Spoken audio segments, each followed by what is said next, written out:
Hoje o pessoal tava veiculando um print do Universo Desse Lixo, né? Que é um perfil do Twitter. O nome é Decenalto, eu falo desse lixo brincando. Brincadeira saudável, tá ok? Isso aqui brigou contigo, né? E bloqueia todo mundo, eles não estão nem aí, sim. Acho que o Heróis nunca interagiu com esse cara, mas... Nós já tivemos as desinteligências, né? O André, né? O André Alba, da linhagem, ele também é bloqueado. O universo desse Enalto é o seguinte: eles bloqueiam todo mundo e continuam falando da gente. E esse é a postura mais florzoca que existe no Twitter. Eu não tenho nada contra o bloco, tá? Eu sou o cara que mais bloqueia no Twitter. Quando eu vejo uma mensagem de uma pessoa chata e ela me bota na segunda situação chata, é porque o tempo é uma coisa que é difícil da gente gerenciar, né? E eu não gosto de ficar perdendo muito tempo em rede social. Eu não tenho nada contra o bloco. Tu que não gosta o quê? Não, eu gosto de... Eu preciso mexer objetivamente. Você não precisa acreditar, mas eu preciso mexer objetivamente. Eu preciso ver coisas que vão gerar conteúdo. Então, quando eu bloqueio alguém, primeiro que eu bloqueio aleatório, perfil fake, perfil pequeno e tal, mas eu nunca mais vou falar de uma pessoa que eu bloqueei. Eu não vou puxar um assunto sem que a pessoa possa ver e se defender. Até porque tu não bloqueia os caras grandes pra falar mal deles. Tu bloqueia os caras que ficam te atacando, os chatos xingando, que vão no teu perfil só pra te atacar. Código de honra dos bloqueadores. Claro. Eu acho, sabia? O Elvis, isso aí não é oficial, como é que é a etiqueta nunca escrita, né? Nunca foi. É, a regra não escrita, né? Mas eu acho ridículo o cara bloquear e continuar falando de você pra você não poder se defender, sabe? Não poder nem contra-argumentar e tal. E eles fazem isso com todos nós.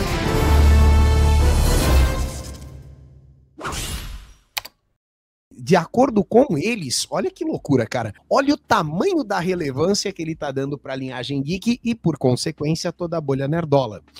Sendo 100% honesto, o que a linhagem criou foi uma estratégia de nós contra eles. Olha, hein? Que bacana. Criado pela linhagem, tá? Mesmo sendo fã da DC, ficou claro, a tática desses perfis era tentar fazer de tudo pra que o Superman fosse sucesso e o quarteto flopar. Olha o tamanho do canhão que ele tá botando, como se a gente tivesse, né, condições de definir se um filme vai ser sucesso ou fracasso num panorama global da coisa. Então, se ele estivesse falando da gente influenciar a bilheteria no Brasil, talvez, até né? Talvez a gente tenha algum alcance ali com o público-alvo desses filmes. Tá, mas e o resto do mundo, né? Eu acho que não estão assistindo Linhagem Geek, Traje Cômico, Heróis e Mais, lá na Malásia, né? Sei lá. Então, o YouTube tá começando com as dublagens, né? Isso aí vai... Não, tem as dublagens, tem as legendas automáticas já, Acho que nem o Critical Drinker, que faz 1 milhão em 1 hora, tem esse poder todo, velho.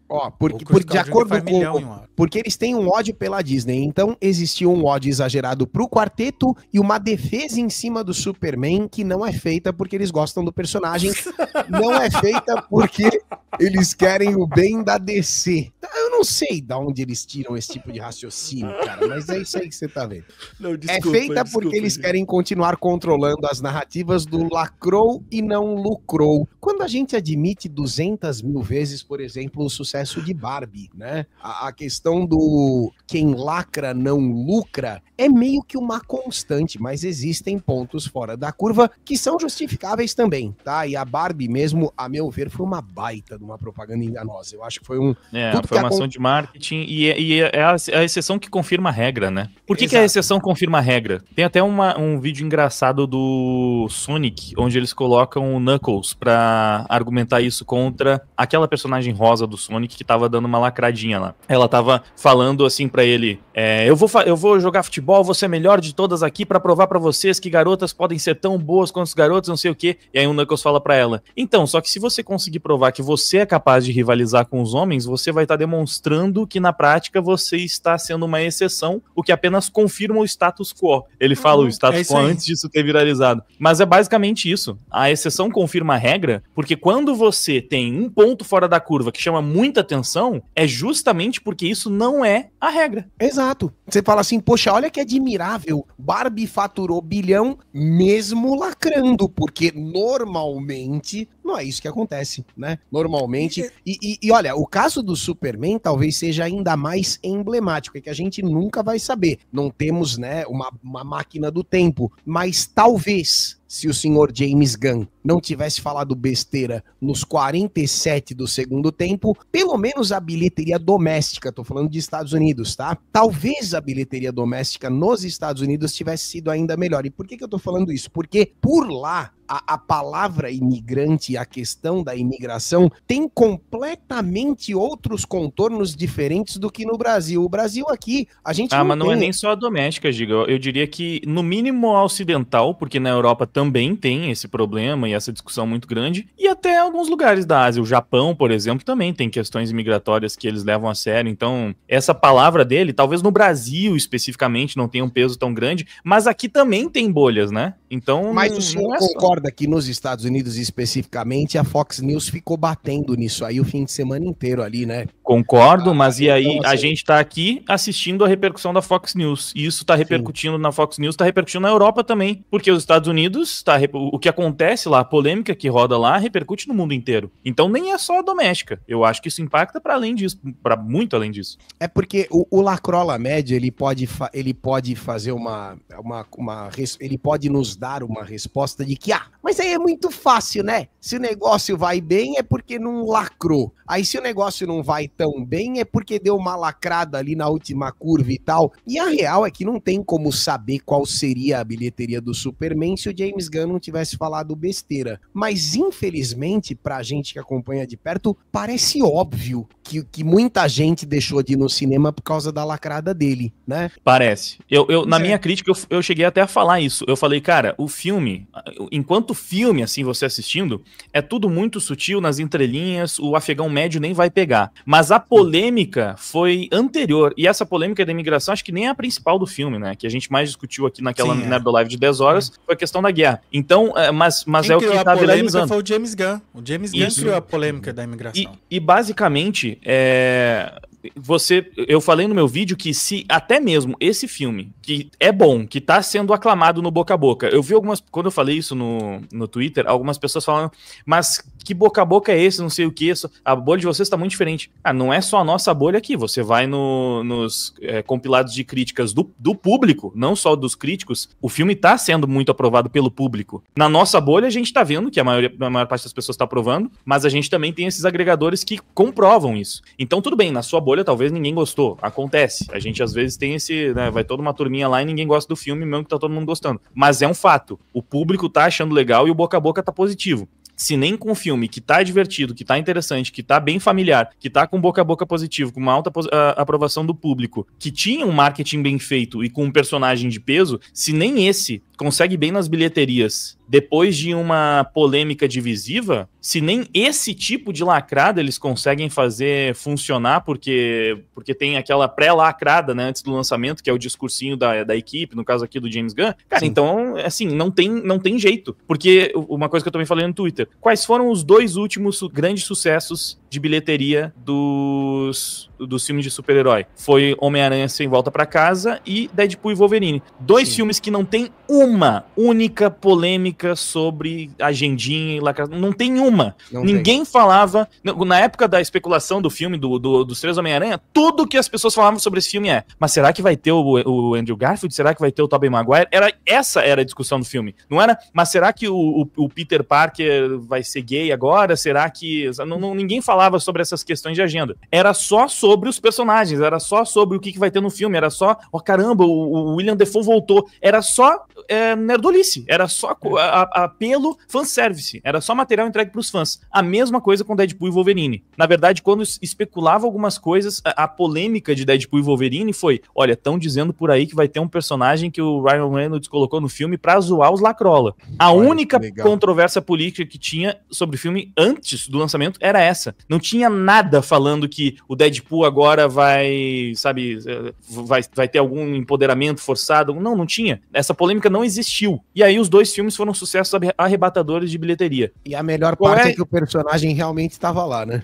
E tava lá, e todo mundo gostou. Então, cara, é meio difícil você negar o óbvio. Quando os dois filmes ali... E o Nice Poe é realmente um personagem criticando o esquerdomacho. que é o cara, que é o diretor lá que fez o filme com a mulher dele anteriormente. O cara que tinha um podcast feminista, mas era um cara completamente escroto com a mulher do cara e tal. Padrão, ele fez o personagem pra criticar esse esquerdomacho. Agora, uma das coisas mais interessantes desse perfil aí, que ele não bloqueou Heróis Mais, talvez não agora, talvez depois de agora. Ok. Mas ainda a gente não tá bloqueado ainda não. É que eles tem aquela máxima que é atribuída ao Lenin, se não me engano. Acuse-os do que você faz, xingue-os do que você é. Pô, nós contra eles? Pois é. Da onde que a linhagem ou a bolha nerdola? Porque ele começa com a linhagem, mas depois ele diz desses perfis. Sim, então ele somos todos nós. Tá todo mundo, né? Então assim, nós contra eles... Desde o início aqui, todos os canais quiseram espaço para debater. Não, o Elvis, é de um desconhecimento da história recente da cultura pop nacional, olha que importante, né? Mas falando sério, cara, porque como que a Liga Nerdola começa? O pessoal parece que ignora, assim, coisas que são elementares. Eles expurgaram a gente dos ecossistemas nos quais a gente fazia parte. Eu estava dentro de uma bolha progressista 100% lacradora e eu fui ejaculado dela. Ejetado era a palavra que eu procurava. Mas veja bem, aconteceu muito parecido com o Wagner, quando ele virou fascista. Ele fala brincando, mas pra galerinha na época... Aconteceu comigo também aqui na área erudita. Eu cantava em casamento, eu cantava em ópera e tudo mais. E aí... Boa parte do chat já deve ter sido limado de algum grupo, de alguma bolha, porque estava um pouco mais à direita, porque pensava diferente do status quo do Miguel Loquia, né? Um abraço pra ele, inclusive. Então, o que que acontece? A gente foi expurgado e a gente acabou se reunindo. E quem começa o nosso contra eles na internet é o esquerdola médio, é o progressista. Eles são os intolerantes, eles jogam a gente para um canto e lá no nosso canto a gente não pode se unir, né? A gente foi se encontrando porque a gente estava muito sozinho, excluído de uma parada toda que eles estão dominando e a gente acabou se, encaixando com todo o respeito do mundo. Não, e dentro disso que você tá falando, tem esse finalzinho aí. É feita, né, diz que é a estratégia para continuar controlando as narrativas do lacrou não lucrou. Como se todo o conteúdo se resumisse a isso. Pois é. Entendeu? E sendo que quando a gente começou a dar a nossa opinião, a gente foi expulso dos grupos e expulso da possibilidade de monetizar. Porque existia a cultura do cancelamento. Fomos nós com o trabalho antes do Wagner entrar na liga, que estava fazendo um trabalho sensacional também. Outros criadores de conteúdo também estavam fazendo um trabalho sensacional. Aí junta todo um zeitgeist e tal. Mas o que acontece? Hoje, se o nosso conteúdo consegue monetizar, é porque a cultura do cancelamento acabou. Hoje, falar de cultura woke tá monetizando não só pra gente, tá monetizando pra todo mundo, porque tem vários canais assim, vários perfis assim, que quando vão falar exatamente da lore de alguma coisa, não tem engajamento nenhum, mas quando faz isso aqui, ó, quando usa o nós contra eles, isso, porque o que é isso aqui? O que é isso se não é nós contra eles? Se não é ele tecendo uma crítica contra a linhagem e a Liga Nerdola de maneira geral. É nós contra eles. Só viraliza batendo na gente, falando merda, ficando nessa baboseira aí. Eu até mostrei isso num dos vídeos. Acho que naquele lá, falando sobre o woke de direita e tal, eu até mostrei esses exemplos, esses perfis. Que era exatamente mesmo assim. Tem vários perfis assim. E são muito piores, porque aqui todo mundo bate no peito e fala assim, nós somos nerdolas, nós temos visões mais à direita, não é o canal Heróis e Mais, não é o canal Marvel, não sei, tipo, eles pegam o nome das empresas, pegam o nome da DC, pegam o nome da Marvel, pegam o nome da Disney, pegam o nome do Homem-Aranha. Eles pegam o nome das empresas, dos personagens, pra fazer esse tipo de guerrinha. Ô Wagner, só um adendo, você sabe que, infelizmente, pro afegão médio, o chat tá perguntando de onde vem o afegão médio, Emílio Surita, tá? Sim, um cidadão médio. Eu escutei por ele. Infelizmente, pro afegão médio, esses perfis, eles muitas vezes passam batido como algo atrelado, algo oficial. sabe? Como se realmente fosse da DC esse perfil aí. É isso aí. E é uma coisa engraçada porque mesmo. Pois é, eles hoje qualquer um pode ter o sinal de verificado. Alguns desses perfis tinham verificado antes de todo mundo poder ter. O que era ainda pior, né? Tipo, era o perfil verificado do universo Marvel naquela época que verificado você tinha a impressão de, então é oficial o negócio. É o universo Marvel Brasil, só lacrada. A Marvel sabia do que estava acontecendo. Tudo bem que naquele momento a Marvel ainda tá bastante alinhada. Mas só uma coisa que eu lembrei, o Giga tava descrevendo basicamente essa tirinha aqui, né? Era isso aqui que você tava descrevendo antes, Giga? Esse fenômeno. A gente vai pular pro nosso... Perfeito, Wagner. Eu lembrei disso aí também, mas eu não queria isso aí. Consegue aumentar um pouquinho isso aí? Dá medo de abrir, porque clica na imagem. Clica na imagem. Eu até escrevi aqui, ó. Assim surgiram os nerdolas. Eu tava falando exatamente disso. Não, dá pra ler. O grupo expulsando ali o Nerdolinha Chat, ó. Sai daqui, seu nerd virgão. Os caras que são excluídos, ali é a formação da Liga Nerdola, dentro daquele segundo quadradinho ali, o quadrado amarelo. Ok, faremos um lugar pra nós. E aí eles de lá de fora, ó, a gente também pode ser nerd e gostar de jogar, seu machista, não. E aí eles invadem, ó a galera ali. E quer expulsar a gente. Sai daqui, seu céu. É isso aí. Foi exatamente o que aconteceu, cara. Insuportável, né? Mas é isso daí. Sim. Não, eu vi. Agora, a gente sempre faz autocrítica, né? Mas essa não é a minha intenção. Mas eu só quero falar que tem alguns truzão, alguns caras assim, que chega. Por que vocês estão falando do Superman? O James Gunn é esquerdista. Aí, esse mesmo cara gosta do Superman do Snyder. Eu falo assim, o Snyder é o quê, cara? O Snyder conserva os caras ainda pensam que o Snyder é conservador. Pois entendeu? Isso aí eu não consigo entender também. Os caras ainda pensam, sabe? Os caras ainda pensam que o Snyder é conservador, sendo que o cara não é. Então, o grande lance é que os nossos canais conseguem, mais do que esse tipo de perfil aí, fazer uma divisão, que é a divisão natural, racional. E eu não tô falando no sentido que as pessoas não tenham esse direito de dizer, não gosto de Chico Buarque, não gosto da música dele. É liberdade. Se você não consegue fazer essa divisão, tudo bem. Agora, você tem que ter maturidade de saber que a maioria das pessoas consegue abstrair. Sim. Eu consigo saber que o que será que foi escrito pelo idiota do Chico Buarque é uma música maravilhosa. O problema, a gente tem dificuldade em separar quando o artista tá colocando a ideologia dele na obra. Sim. Esse é o ponto, por exemplo, Wagner. A gente agora tá fazendo a Nerdola Comics. Inclusive, você pode apoiar o projeto, catarse.me/Dante, tá ali no rodapé, né? Você pode apoiar para que a gente transforme isso em realidade. É claro que a gente vai colocar algumas das nossas visões nessa história. A gente vai fazer algumas críticas às coisas que você não vê sendo criticadas pela Marvel, pela DC. Então, eu entendo perfeitamente se um lacrolinha pegar essa HQ pra ler e ficar revoltado. Exato. Não porque, só nesse caso, tá? Nesse caso, não porque eu simplesmente foi eu que escrevi, mas porque eu escrevi uma coisa que tá alfinetando as convicções dele. É diferente, por exemplo, de você pegar uma música que eu fiz da Pouring Pix, por exemplo, que é a minha banda de pop punk, que não tem a mínima intenção de ser politizada. Eu tenho músicas políticas no canal, eu faço como um projeto separado. A Pouring Pix, pra mim, não é um projeto musical político, é só um projeto musical. Então isso aí vai de qualquer um. Eu entendo que tem gente que leva, assim, me odeia tanto que é incapaz de reconhecer qualquer mérito que eu tenha enquanto músico ou compositor. Sim. Inclusive acontece de pessoas que gostavam da minha música antes, acompanhavam o canal por causa das músicas lá atrás, passar depois, agora que me odeiam por causa das visões políticas, falar, porque esse cara é um merda, porque não canta nada e tal. Eu era fã, né, quando não sabia. E depois virou a chave e aí não consegue mais fazer essa separação. Nesse caso, é mais tosco. Depende também, né, do que a pessoa tá defendendo e o quanto você consegue fazer essa abstração. Mas o difícil mesmo é quando a gente vê isso sendo jogado pra dentro da obra. Então, eu não tô produzindo Nerdola Comics, não tô produzindo o HQ do Dante pra agradar a Lacrola mesmo. Nesse caso, tudo bem. Mas tem, por Impix, todo mundo pode escutar e gostar, porque não tem nada a ver com nada disso. Sim. E a mesma coisa do lado de lá. Eu posso consumir um monte de obras de artistas que às vezes conseguem colocar a política na história de uma forma não partidária e tá tudo certo. Agora, a gente atravessou uma década de obras que vendiam uma agenda política de merda, que nos insultava e que acho que muito pior do que isso, defende pautas que a gente sabe que são um desastre pro país, para todos os lugares onde elas são implementadas. Então, pautas vergonhosas. Pautas vergonhosas e que criminaliza e demoniza o nosso lado.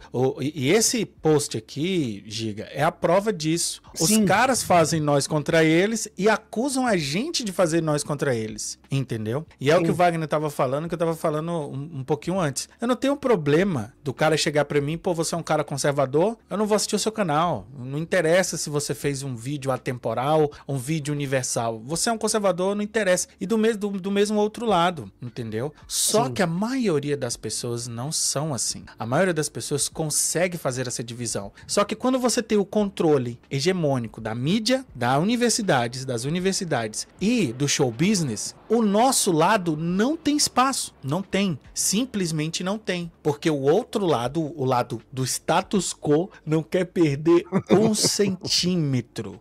E é o que tá acontecendo. Por a isso Linhagem Geek... Underground, né? Exatamente. E a Linhagem Geek tá fazendo um trabalho muito bom, assim como vários canais da Liga Nerdola, e a galera tá sentindo no toba. A parada é essa, velho. Sim, e o André, ele retweetou esse print, porque ele também não consegue visualizar, ele é bloqueado assim como eu. E ele retweetou dizendo o seguinte, Barros, só se você puder pegar o testículo dele aí, por gentileza. Se você enxerga, lê pra mim, Barros. Leia o testículo, por favor. Isso foi a gente que criou tudo isso. Todo o cancelamento de quem era e é contra a pauta woke. Somos o marco zero do ódio. Isso acontece com a ignorância completa desses perfis que só têm o objetivo de continuar cumprindo a agenda, sabendo dela ou sendo um idiota útil. Ah, mas por que você não responde ele? Porque ele bloqueou essa possibilidade, até mesmo de seguir. É apenas um perfil imbecil que não entende absolutamente nada da realidade do mundo real, ou não quer entender mesmo. É porque, assim, ô turma... Que lapada. Cara, qual que é o lance da agenda woke que a gente já falou muito mais do que fala hoje em dia, mas ela permanece aí? O esquerdismo ou o viés político, independente de esquerda e direita, na minha visão, sempre estiveram presentes em todas as obras. Na década de 90, a gente consumia quadrinhos incríveis de autores que eram declaradamente socialistas. Eu vou pegar como, por exemplo, o próprio Alan Moore, que escreveu 2 dos 3 melhores quadrinhos que eu já li na vida, V de Vingança e Watchmen, que são 2 obras de arte. Só que o Alan Moore, em momento algum, ele coloca a militância socialista dele acima do entretenimento, acima da qualidade artística da obra. E a gente se irrita tanto com o que acontece mais hoje em dia, né, de 10, 15 anos pra cá, porque de repente as ferramentas, né, as formas de arte foram transformadas em panfletos idiotas. Tá entendendo? Então, você compra um quadrinho americano hoje, ele é uma porcaria de um panfleto woke estúpido que traz um roteiro de qualidade pífia com uma militância woke incrível. Você tá entendendo? Então o foco tá na propaganda política, não na qualidade do entretenimento. Eu sei que sou repetitivo pra quem acompanha a Liga, que vocês já devem ter ouvido esse discurso 200 vezes. Mas resumidamente é isso, cara. Você compra uma parada pra te entreter e você toma aquele sermãozinho. Você paga o ingresso pra ver um novo filme do fulano de tal e você sai de lá, né? Ou depois de ouvir toda aquela... O Wagner tá louco pra falar. Desculpa, Wagner, fala comigo. É que eu tava vendo sobre o Alan Moore, eu queria fazer uns comentários. O José Ávila falou, Alan Moore é anarquista, não é socialista. Aí, o V de Vingança é um personagem anarquista. O Alan Moore tem foto com símbolos do comunismo. Ele não é que ele é socialista. Ele é comunista, pô. Ele é comunista. É. Exato. E assim, o comunista... Um martelo pra cima e pra baixo. O comunista, em tese, teoricamente, ele defende, em última instância, o fim do Estado. É só um anarquista idiota que acha que o jeito de acabar com o Estado é inchando o Estado até ele parar de existir magicamente. Qual é o seu plano? A gente vai pegar os meios de produção e coletivizar, entregando tudo o controle para isso no Estado, para ele sair distribuindo. Então você vai dar o poder do Estado para controlar todas as empresas do país inteiro. Isso. E depois o Estado vai deixar de existir. Vai. Como? Não existe, né? Mas mais forte. É uma coisa idiota. pra você ver, o Alan Moore é um grande escritor, mas ele defende ideologias idiotas. E é interessante, porque ele é um grande escritor, ele faz grandes personagens. O escritor ele também é de esquerda. Mas o Alan Moore, ele, apesar de ser um grande escritor e saber colocar a sua ideologia um pouco ali nas obras de uma forma que não é totalmente partidária, você percebe, o Alan Moore tem o fenômeno dele do Capitão Nascimento, que é o Rorschach, né? Rorschach, que na cabeça do Alan... O Rorschach é o Capitão Nascimento do Alan Moore. E Perfeito. Ele tem a mesma raivinha que o Wagner Moura tem do Capitão Nascimento, do tipo... que esse público não entendeu a crítica, que era pra mostrar que era um truculento e não sei o quê. É a mesma coisa, tipo, não, porque o Rorschach é um fascista. Não é pra você gostar do Rorschach. O Rorschach é um merda. O Rorschach é o vilão. Cara, como assim, sabe? Tipo, como é que pode... É muito engraçado isso, quando o autor tá escrevendo um personagem que ele quer que o público odeie e o personagem é a coisa mais legal da obra. Como que eu tiro porque isso ele acaba sendo refém. Ele acaba sendo refém da própria arte dele, do próprio nível de escrita dele. Então foi o que aconteceu com Padilha e os escritores ali do Tropa de Elite, como que acontece com Alan Moore, como que aconteceu também com o showrunner da série Family Tie, que aqui é uma série chamada Caras e Caretas, que era uma série dos anos 80, que foi essa série que alavancou o Michael J. Fox. Okay. O personagem do Michael J. Fox era pra ser... É um personagem conservador, que o ídolo dele era o Ronald Reagan. O personagem era pra ser um exemplo de um jovem que não poderia ser. Era pra ser o vilão da série. Acabou que o personagem se tornou o grande personagem da série e a partir daí o Michael J. Fox fez o De Volta pro Futuro e a série só ficou mais famosa e tudo mais. Por quê? Porque naquela época os showrunners, da mesma forma que o Alan Moore, eles queriam fazer uma boa história, queriam passar uma ideia, mas a arte estava acima. Eles acabaram sendo reféns do próprio ego de criar uma boa história. Então tinha coisas do personagem que era sensacional. Ele discutindo, e os pais dele eram todos socialistas. E ele discutia com os pais, detonando os pais com os argumentos conservadores, que os caras pensavam que a galera não ia gostar, e a galera adorava. Esse é o ponto, talvez. Eu acho que eu entendo esse ponto de ser refém da arte, mas é porque o esquerdista, não sei, tem alguns esquerdistas que eles acreditam muito na ficção que eles criam na própria cabeça. Sim. E aí eles não conseguem. É o efeito transe, do filme Transe, que eu fiz a análise lá no filme e tal. Os caras achavam que eles estavam abalando, sendo que, tipo, meu Deus, você tá mostrando pro mundo inteiro como a esquerda é nojenta, estúpida, idiota. Eles perderam um debate dentro do filme que eles próprios fizeram. Eles roteirizaram os dois lados do debate e perderam, que é mais ou menos isso que o Elvis tá dizendo agora. E é um fenômeno que você vê acontecendo com a esquerda muitas vezes, né? Não pode ser só coincidência. Tipo, não existe... Eu não conheço um exemplo do outro lado, onde um autor conservador quis criar uma obra conservadora e acabou fazendo uma obra onde a mensagem que passa é exatamente o oposto. Porque você tem esse exemplo que o Elvis deu, você tem o Rorschach, Tolkien, tem o Capitão Nascimento... É o exemplo que você tá procurando Tolkien. Que ele escreveu, e aí no final a Galadriel virou feminista hoje em dia. Tô brincando. Perdão. E eu queria... E tem um exemplo mais recente de todos, tá? E aqui no Brasil, que eu não vi muito bem, tá? Eu simplesmente acompanho isso pelo Twitter. Mas estão fazendo um remake de uma novela antiga agora, Vale Tudo, acho.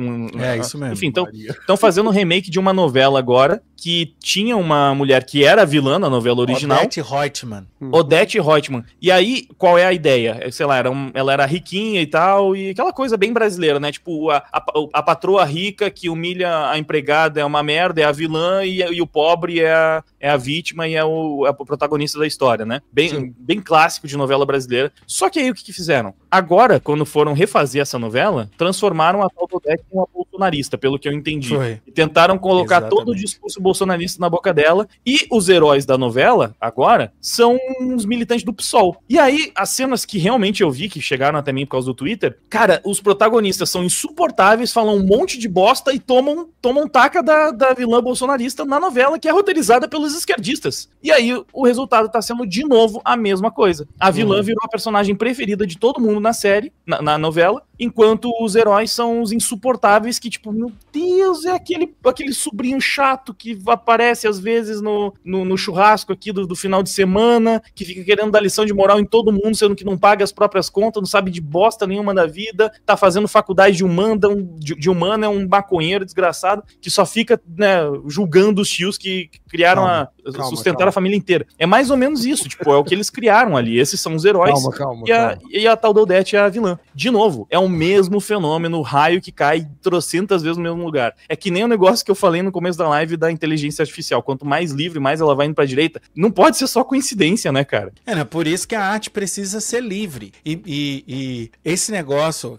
de efeito Capitão Nascimento também aconteceu numa novela aqui, um pouquinho mais antiga, de 2013, Amor à Vida, com o personagem Félix. Vocês lembram? Não sei se vocês lembram, mas é um personagem gay. Sim. Que a galera criou pra ele ser homofóbico. Só que o cara era tão escroto que a galera adorou, né? Velho. O ator mandava muito. A galera adorou esse personagem. E aí o ator veio recentemente falar: eu não sei porque todo mundo gosta desse personagem. Porque o cara era escroto. O cara era um cara sensacional. Todo mundo assistia a novela pra ver ele escrotizando as outras pessoas, cara.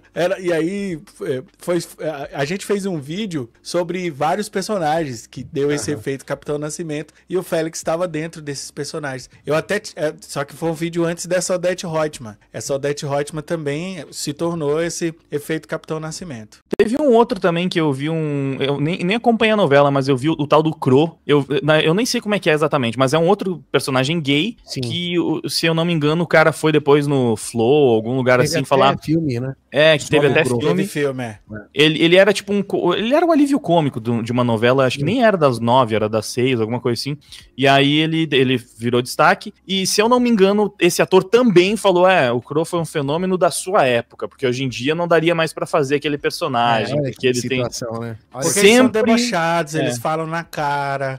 Chega as mulheres militando, eles dão patada nelas. Entendeu? É isso aí, cara. Eu sinto muita saudade da escada da Nazaré. Alguém lembra da escada? Mas você sabe o que eu ia comentar e vai ao encontro do que vocês estão falando? Hoje eu reagi a um vídeo do Thiago Braga que ele fez em parceria com um grande criador chamado Peter Jordan. Vou reagir a esse aí também. Entre a Foice e o Martelo, pois é. Quadrinho de 2003, 2004. E eu tenho uma opinião de que o planeta Terra atingiu o seu auge durante a década de 2000 e de lá pra cá é só pra trás, é só regresso. Os emos, né? A época dos emos, que os emos dominavam o mainstream e tal. Eu concordo. Vocês foram o auge. Nós somos o auge da cultura humana. Eu tenho... Porra, acho que a coisa mais inteligente que eu já vi o Giga falando nessa live. O auge do desenvolvimento cultural da humanidade foi na época dos anos 2000, quando os emos mandavam em tudo. Mas você percebe que o negócio emo veio mais no final, assim, dos anos 2000, né? Que aí veio... Não, desde o comecinho tinha Blink 182 tava estouradaço já. Pegando ali no final do Green Day, na transição do pop pro pop punk, e aí veio o Blink, depois Sum 41. Entendi. Nossa, mano, tempos de ouro. Mas aí, obrigado, Giga, por esse reconhecimento. Imagina, você merece. O que eu tava querendo dizer é o seguinte, porque a Foice e o Martelo, entre a Foice e o Martelo do Superman é 2003, 2004. E aí cabe uma autocrítica de nossa parte também, tá bom? É muito provável que se em 2025 a DC Comics falasse que vai fazer um quadrinho onde a cápsula do Superman caiu na União Soviética ao invés dos Estados Unidos, a gente ia fazer um alarde, um show do cacete dizendo que, olha lá, por conta do gato escaldado que tem medo de água fria, a gente ia ficar com medo do viés lacrador, inevitável que a obra teria. Mas naquela época, assim como o personagem Crow, assim como o personagem Félix, só que pro outro lado, não houve tanta resistência antes de ver do que se tratava o produto. E entre a Foice e o Martelo, no final das contas, é uma crítica brutal ao socialismo. Ele mostra o quanto seria terrível se o Superman tivesse caído ali e não nos Estados Unidos, né?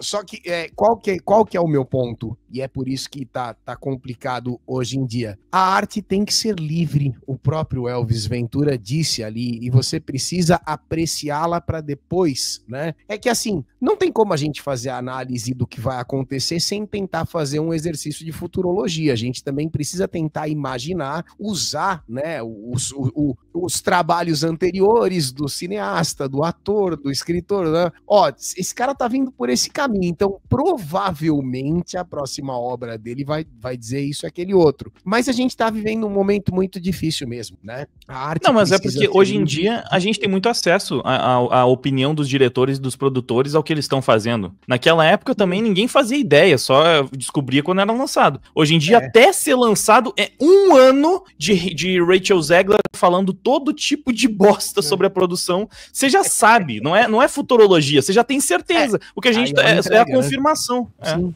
Sim. O Mark Miller, por exemplo, que é o roteirista dessa HQ, é um cara que bate papo com Critical Drinker, é um cara que bate papo com Gary do Nerdrotic, é um cara mais à direita, entendeu? Sim. Então, se ele lançasse hoje, todo mundo ia ficar, opa, é o Mark Miller, essa questão do que você o Wagner falou. O que eu quis dizer, né, Elvis?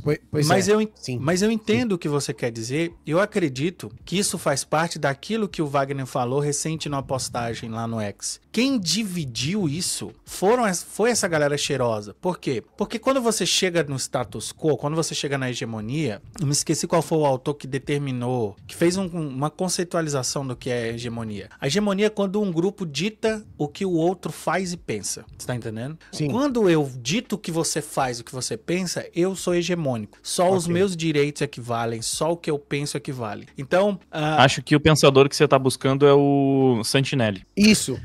Ele falou da hegemonia recentemente, então deve ter sido isso, desculpa. Então, eu preciso isso, né? um pouquinho mais, então. Não, acho que não. Então, hegemonia sem H, inclusive. É isso mesmo. Acho que foi ele mesmo. Então a gente tá vivendo durante muitos anos, e nessa última década, sob essa hegemonia de esquerda. Sim. E quando o Giga fala do gato escaldado, ou a gente fala aqui daquele cara truzão e tal, mesmo dando liberdade pra pessoas se expressar e soltar os seus demônios, ficar puto da vida com James Gunn, você é isso, puto da vida com qualquer um, por motivo que você quiser, a gente também tá tentando criar uma comunidade que também precisa entender que a arte, ela tem um pouco dessa característica de... Como é que eu posso dizer? De mexer, às vezes, com entranhas. De chegar e ser... Eu tô procurando a palavra, mas te ofender um pouco, vamos dizer assim. Porque eu acredito, cara, que ninguém provocar, essa era a palavra, Giga. Acho que assim, você tem que deixar a possibilidade de um Mark Miller ou de um Alan Moore fazer a história que ele quiser fazer. Se militar, militou. O que acontece, o que estava acontecendo, era que uma pessoa como eu não podia reclamar de ver o Sam Wilson como Capitão América. É isso aí. E hoje, um branco milionário chegou pra mim e disse que eu não podia chamar ele de Capitão América. Sim. Você tá entendendo? Sim. Achou então, um absurdo. Um branco milionário chegou pra mim e disse que eu não posso chamar esse personagem de Capitão América. Então, sabe? É isso aí. Hoje, é isso aí. Mas, Elvis, as pessoas defendem um personagem fictício de racismo, sendo que são racistas comigo. É isso daí. Você hegemonia, percebe, cara. Mas isso é assim, os caminhos que o politicamente correto foi tomando no decorrer dos anos trouxeram a gente para esse estado, né, de wokeísmo do cenário como um todo, que é completamente diferente de qualquer tipo de militância que a gente tinha em quadrinhos, filmes e séries 20, 30 anos atrás, não sabe? É outro âmbito, é outra parada. Hoje à tarde eu tava gravando aqui que eu comentei a respeito de alguns cancelamentos inacreditáveis que aconteceram na internet, sabe, cara? Tipo quando o Cossielo fez a piada do Mbappé, que acabaram com a vida do cara, viraram ele do avesso. Vocês sabem não, do não, não sei, não. O Wagner tá ligado que ele tá na internet há mais tempo, né? Ele fez Foi durante a Copa do Mundo de 2018, ele falou que o Mbappé, que tava voando naquela época, ele faria uns arrastões top na praia, eu acho. Porque mas o Elvis tá dizendo, mas obviamente que a velocidade do Mbappé em campo era inacreditável e a piada era engraçada, muita gente deu risada, só que imediatamente atrelaram o que ele tava falando ao fato de que o Mbappé era um homem negro. E assim, mano, acabaram com ele na internet, ele se virou do avesso pra pedir perdão. É que não foi só isso, Giga. Eu pensei que era por isso, eu pensei que era porque o cara era preto. E assim, essa parte... É sensacional. É sensacional pra mim, não tem problema. É porque ele era muito rápido, mas por que também pegou esse negócio? É porque o Cossielo foi uma das primeiras vítimas daquele... Como é que a gente chama? O fenômeno de vasculhar o perfil da pessoa e revirar tweets antigos. E trazer os bagulhos. Como é o nome disso? Então, não, é nem doxy não, né? Mas enfim, o cancelamento ele praticamente surgiu assim. Os primeiros cancelados da internet, a pessoa pegava uma fala problemática e aí, por causa dessa fala, deixa eu ver o que mais essa pessoa falou. Aí jogava lá, Júlio Cossielo negro. E, cara, o Cossielo tinha um monte de piada racista mesmo. Não era, tipo, aquelas piadas, tipo... Bom, não vou fazer, né, aqui, mas piada realmente racista. Negro. Não era? Mas não, mas me fala uma coisa. Essa piada do Mbappé, você considera ela racista? Eu considero dúbia, porque ele não deixa claro o que ela é, mas pelo histórico dele, de ter muitas piadas racistas de verdade... Então, mas aí você tá ao conjunto da obra. Eu acho que pode ser. Ele depois... O cara, entendeu? Claro que foi absurdo, assim, você não tem como cravar. A justificativa dele foi essa. Ele chegou depois e falou, cara, não tô falando que ele faria uns arrastões porque ele é negro, tô falando que ele faria uns arrastões porque ele é muito rápido, porque ele corre demais e porque seria... Mas já foi, ele já tava destruído. Mas eu não acho, eu acredito que ela é uma piada. Pra mim não tem codinome. Outro caso. Não pode. Assim, independente, eu acho que já chegamos, graças a Deus chegamos nesse ponto. Independente da intenção dele. Você não pode querer destruir a vida de uma pessoa por causa de uma piada. Porque ele não é. Primeiro que o Cossielo, até onde eu sei, é negro, né? Não sei se ele é, ou no mínimo pardo. Ele é mais negro que os caras do Podpah que estão processando o Ramsés por racismo agora. Dizendo que eles são negros. Com certeza. Então, assim, você não destruir a vida da pessoa por causa de uma piada, assim, no Twitter, uma piada besta. Se for um comentário, tipo, claramente, não, porque essa pessoa, a intenção ali é que ela quer ser superior. Mas, tipo, daí tu achar que o Cossielo era um cara que era um supremacista branco? Ou que sempre vai pra essa direção, sabe? Não era aquilo, ele só quis fazer uma graça. Porque ele é um piadista, ele é um comediante também, era um humorista. O canal dele era de humor. Ele tava assistindo a Copa do Mundo, viu ali, pensou a piada, fez o tweet besta e, tipo... Sensacional. A vida dele por causa daquilo. Soltou rápido. Vocês lembram do Jacaré Banguela? Que falou que o filho do Smith parecia uma panelinha? Por causa que ele tava com uma roupa com um monte de coisa pendurada e tal, e parecia que eles...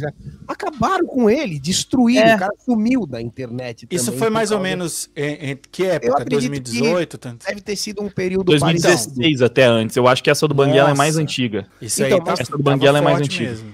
Por que eu tô falando isso? Porque a patrulha do politicamente correto, ela foi indo por esse caminho de delimitar cada vez mais o discurso e você vai fechando todas as fronteiras possíveis, porque assim como o humor, a arte também tem a necessidade de pisar na risca. Vocês sabem como é que funciona? Sim. Se não se assiste o mesmo filme 200 vezes, se assiste a mesma história de novo e de novo e de novo. Por que hoje em dia tem tanto remake, tem tanta mesma história, tem tanta mesma coisa? Porque a galera agora tá mudando, eu sei. A gente tá indo por um caminho melhor agora. Graças a Deus, uma série de fatores, efeito Trump, beleza, o que quer que seja. Só que durante muito tempo a galera tava com medo de tentar algo engraçado, de tentar algo novo, né? Algo que de fato fosse desafiar ali o Miguel Loquia. Não, perdão, o status quo. Então é tudo muito... Tá tudo muito... Não mais, né? Mas tá tudo muito preso, tudo muito amarradinho, tudo muito delimitado. Por isso que o Superman flopou nas bilheterias, né? Que é o assunto que a gente tá conversando.